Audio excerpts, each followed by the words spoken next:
저는 지난 주간 이제 말씀 묵상하면서 하나님의 신비라는 주제가 참 일주일 내내 마음에 은혜로 남았습니다. 로마서 11장을 보면 사도 바울이 로마 교회 성도들에게 하나님의 신비에 대해서 말하고 있습니다. 11장 25절을 보면 형제들아 너희가 스스로 지혜 있다 하면서 이 신비를 너희가 모르기를 내가 원하지 아니하노니 그랬습니다. 이 신비를 꼭 알았으면 좋겠다는 얘기죠. 사도 바울이 말하는 신비라고 하는 거는요, 초대교회가 전도하고 성장하는 과정 속에서 나타난 하나님의 역사, 그게 신비예요. 초대교회의 첫 전도 대상자는 당연히 유대인입니다. 말이 통하잖아요. 동족이고 친척이고 가족이잖아요. 그래서 율법도 알고 있고 무엇보다 예수님이 유대인이잖아요. 유대인들을 향해 첫 전도 대상자 삼는 건 당연한 거예요. 많은 유대인을 전도할 거라고 생각했거든요. 완전히 실패했어요. 유대인들이 복음을 완전히 거절했거든요. 완전히 실패하고 나서 자연스럽게 이제 초점이 이방인 전도로 옮겨갔어요. 근데 놀랍게 이방인들은 너무 잘 믿는 거예요. 말도 다르고 서로 성경도 모르고 예수님도 모르는데도 복음을 전하면 너무 잘 믿어요. 이방인 전도 때문에요, 초대교회가 큰 부흥이 일어났습니다. 그런데 결과가 뭐냐 하면은 기독교가 세계적인 종교가 됐다는 거예요. 만약 유대인들이 많이 믿었잖아요. 그러면은 유대 교파 중에 하나였을 거예요. 아마 유대인들의 교회로 끝났을지도 몰라요. 근데 이방인들이 로마도 믿고 아시아 사람도 믿고 유럽 사람 믿다 보니까 이 기독교가 세계적인 종교가 됐어요. 지나고 보니까 유대인 전도가 안 된 게 오히려 뭐가 됐어요? 복이 된 거예요.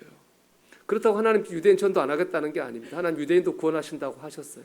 모든 사람을 구원하는 하나님의 뜻이니까. 중요한 건 뭐죠? 순서죠. 유대인부터 전도했다면 이방인이 못 들어왔을 거예요, 교회 안으로. 이방인이 전도가 되니까 유대인도 들어올 수 있고 모두가 믿을 수 있는, 모두를 구원하는 하나님의 뜻이 이루어지게 된 거죠. 여러분, 예수님 말씀했죠. 내가 온 것은 양으로 생명을 얻게 하고 더 풍성히 얻게 하려는 것이라. 우리가 구원을 받고 잘 되는 것이 하나님의 뜻입니다. 하나님의 뜻을 이루는 하나님의 이 방법은 참 사람의 생각을 뛰어넘는 신비가 있는 겁니다. 신비로운 일이죠. 인간적인 면에서 보면은 실패입니다. 왜냐하면 사도들과 성도들은 유대인 전도라고 하는 계획을 세웠고 기대를 했잖아요. 그들의 계획과 기대가 실패하고 무너졌습니다. 실패한 거죠. 근데 그 사람의 실패 속에 하나님의 성공이 있었습니다. 하나님은 사람의 실패를 통해서 오히려 하나님의 뜻을 이루셨고요. 더 좋은 길로 인도하셨어요. 이게 하나님의 신비입니다. 제가 오랫동안 공부했던 프리셉트 국제연구원을 만든 케이아드라고 하는 여성인데요. 평범한 여성이에요. 그냥 간호사 하다가 좋은 남자 만나서 행복한 가정, 현모양처럼 이게 꿈이었어요. 근데 결혼했는데 남편이 다른 여자하고 바람 피고 버렸어요. 여인을. 케이아드를 버렸습니다.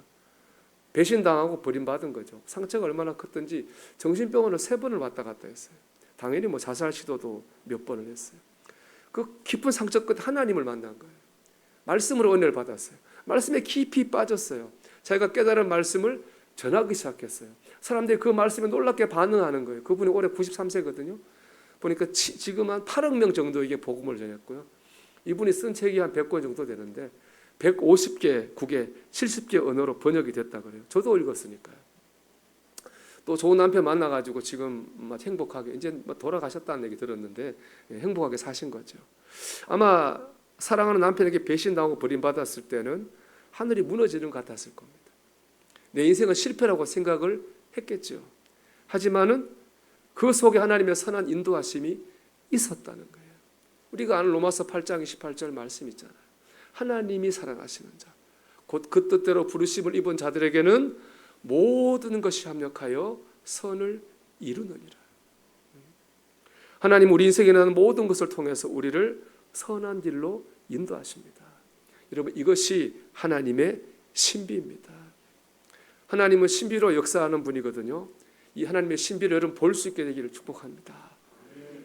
깨닫고 체험할 수 있게 되기를 축복합니다. 그러려면 믿음이 있어야 돼요. 신비를 보려면 믿음이 있어요. 필요합니다. 신비와 비슷한 단어가 있어요. 비밀이라는 단어예요. 신비나 비밀이나 볼 수 없다는 측면에서 똑같아요. 신비도 안 보이고 비밀도 안 보여요. 왜 안 보이는지 이유는 전혀 달라요. 비밀은요, 보여주는 사람이 숨겨놓은 거예요.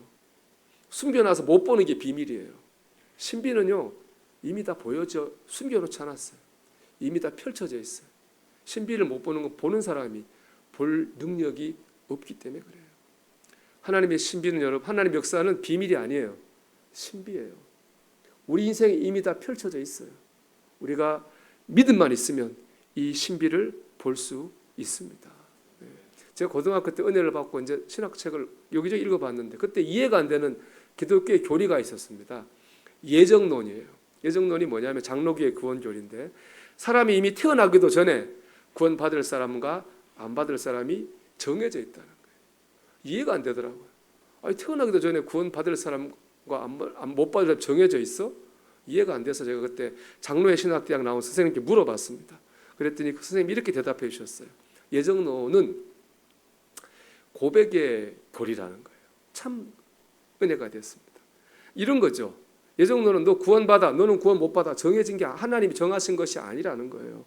예정론은 이런 겁니다. 나 같은 죄인이 하나님을 믿고 구원받고 자녀가 된 것은 하나님께서 내가 태어나기도 전에 나를 사랑해 주시고 나를 구원하시기로 작정하셨기 때문에 나 같은 죄인이 구원받았지라는 고백이 바로 예정론이라는 겁니다. 이 예정론을 고백으로 받아들이면 참 은혜가 되죠. 여러분 한번 지난날 돌아보십시오. 여러분 어떻게 하나님을 믿게 됐습니까? 우리 하나님 믿은 다음에도 얼마나 많은 시험과 얼마나 많은 유혹이 있었습니까? 넘어지기도 하고 죄짓기도 하고 실망하기도 하고 하나님으로부터 멀어지기도 여러 번 했을 겁니다. 그럼에도 불구하고 이 명절에 우리가 여기 모여서 하나님을 예배하고 있습니다. 어떻게 이게 가능하겠습니까?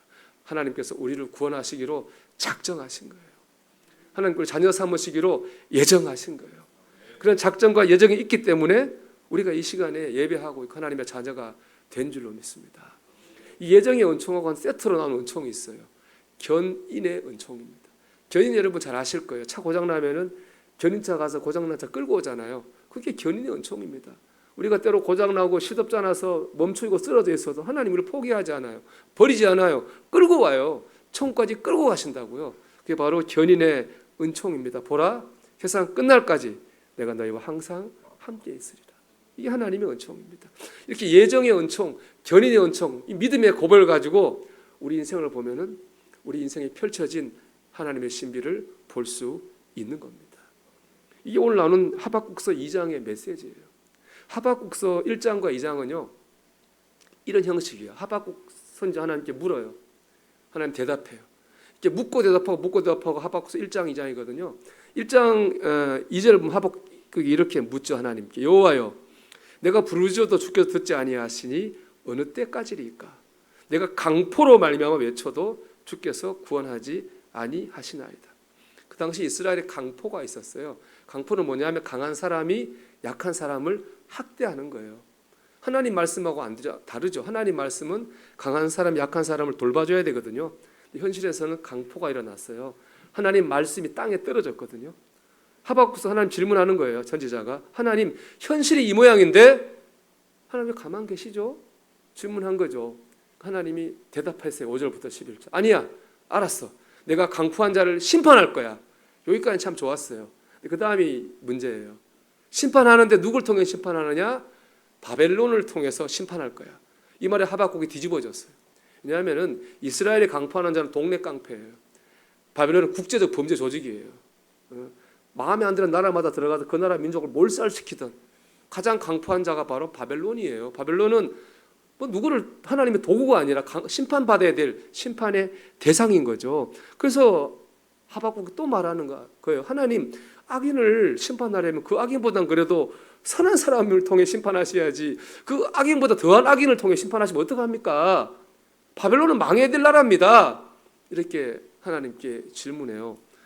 하나님 대답하시는 게 바로 오늘 읽은 하박국서 2장이에요. 하박국서 2장을 보면 구조가 참 재밌어요. 1절부터 4절까지 우리가 오늘 읽은 말씀 보면요 무조건 믿으라 해요. 3절 보십시오. 이 묵시는 정한 때가 있나니 그 종말이 속히 이르겠고 결코 거짓되지 아니하리라. 비록 더딜지라도 기다리라. 지체되지 않고 반드시 응하리라. 때가 되면 역사하실 거니까 뭐예요? 믿고 기다리라는 거잖아요. 4절도 그런 얘기죠. 보라 그의 마음은 교만하며 그 속에서 정직하지 못하나 의인은 그의 믿음으로 말미암아 살리라. 믿음으로 말미암아 살라는 말은 무슨 말이에요? 무조건 믿고 기다리라는 말입니다. 믿으라는 말이에요. 왜 믿어야 되는지, 어떻게 믿어야 되는지, 어떻게 하실지 설명이 없어요. 그냥 믿고 기다리라는 거예요. 근데 설명이 5절부터 나와요. 바벨론도 심판하시겠다는 거예요. 처음부터 이렇게 말씀해 주시면 얼마나 좋습니까? 야, 내가 바벨론도 심판할 거니까 넌 믿고 기다려. 이렇게 말씀하시면 훨씬 좋을 텐데 순서를 뒤바꿔요. 먼저 믿으라는 거예요. 믿는 게 먼저고 설명이 그 다음이에요. 이것이 주는 메시지가 뭐겠어요? 알고 믿는 게 아닌 거예요. 믿으면요, 알게 되는 거예요. 깨닫고 믿는 게 아닌 거예요. 믿다 보면 깨달아지는 거예요. 교회 다닌 지 얼마 안 된 사람, 믿음 약한 사람 그렇잖아요. 교회 받았자 잘 모르겠고 설교 들으면 졸리고 뭔 말인지 모르겠고 막 그러잖아요. 그 정상입니다. 실망할 필요 없어요. 열심히 믿다 보면은 말씀이 들리는 날이 오는 거예요. 깨달아질 날이 오는 거거든요. 그게 바로 하나님의 역사입니다. 우리가 길을 보고 가는 게 아니고요. 믿음으로 가다 보면 하나님이 예비하신 길을 만날 겁니다.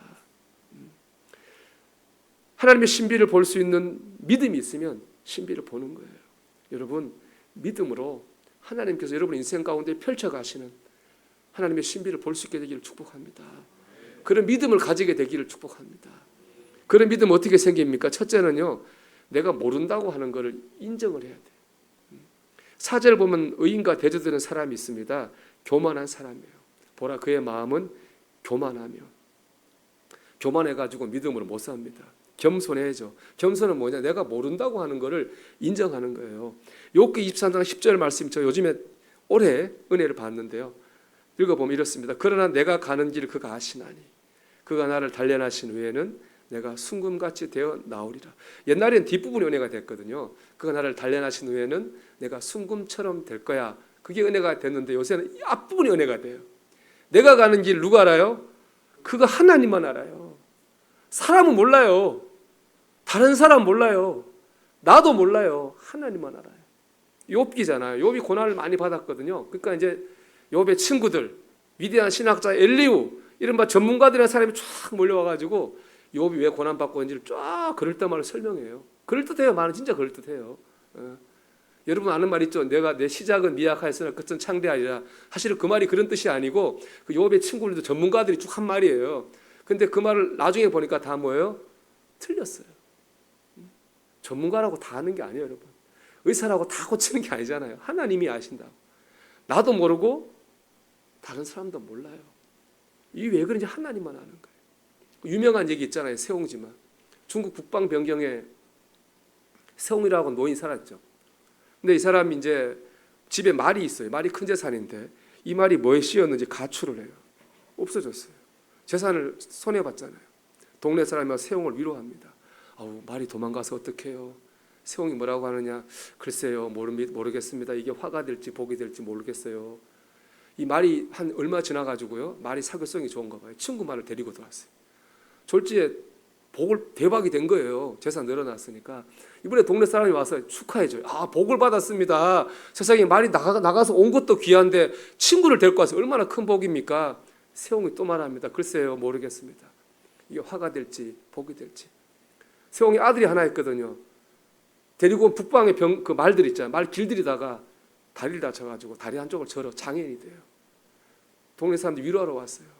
하나밖에 없는 아들이 다리 못 쓰게 돼서 얼마나 마음이 아픕니까? 세옹이 또 말합니다. 글쎄요, 모르겠습니다. 이게 화가 될지 복이 될지.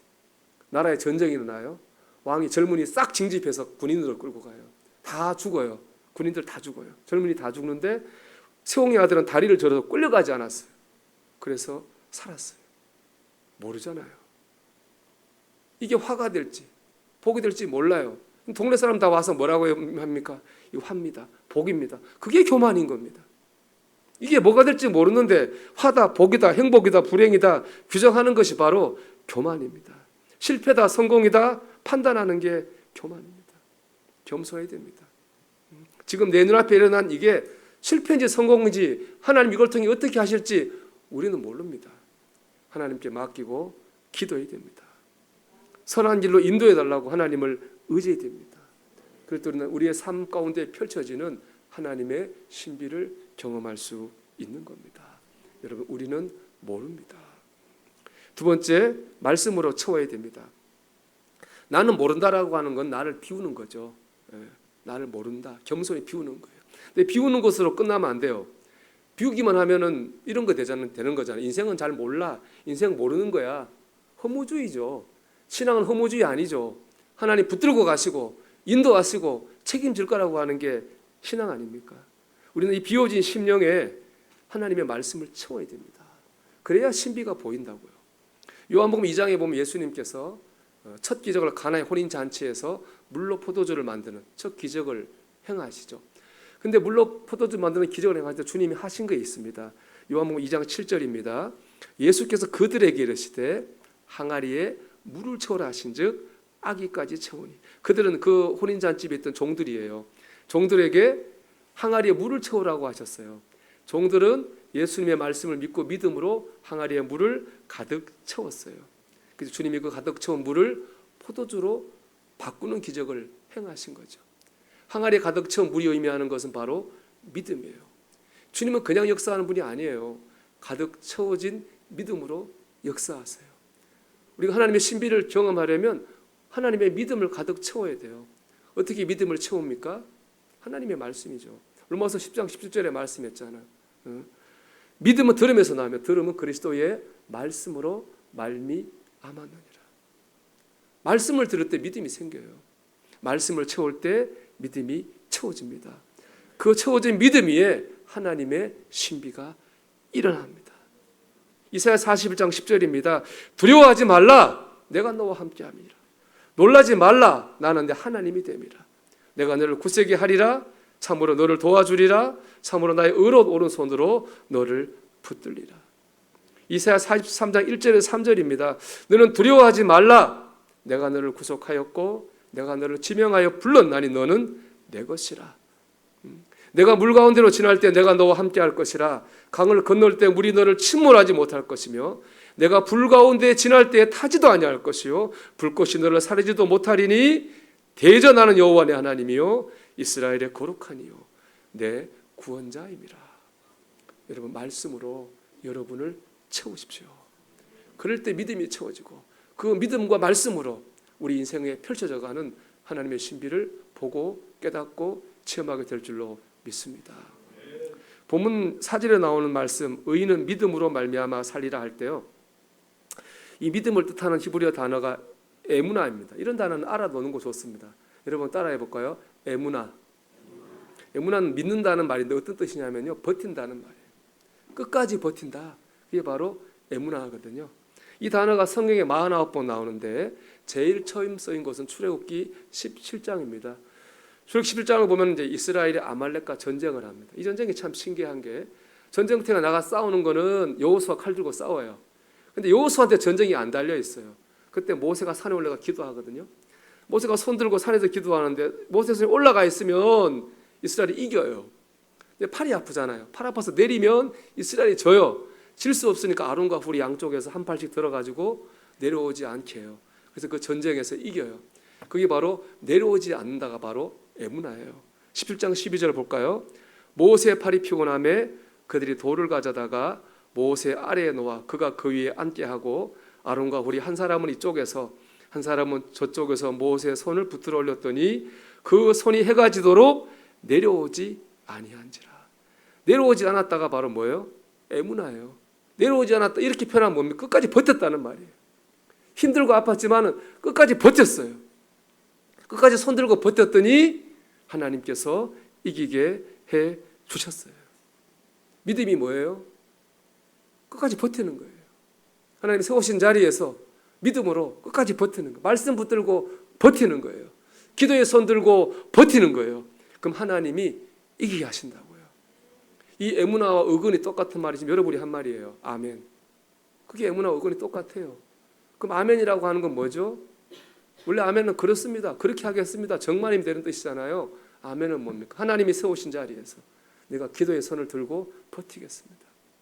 하나님이 세우신 자리에서 내가 말씀을 붙들고 버티겠습니다. 그게 바로 아멘입니다.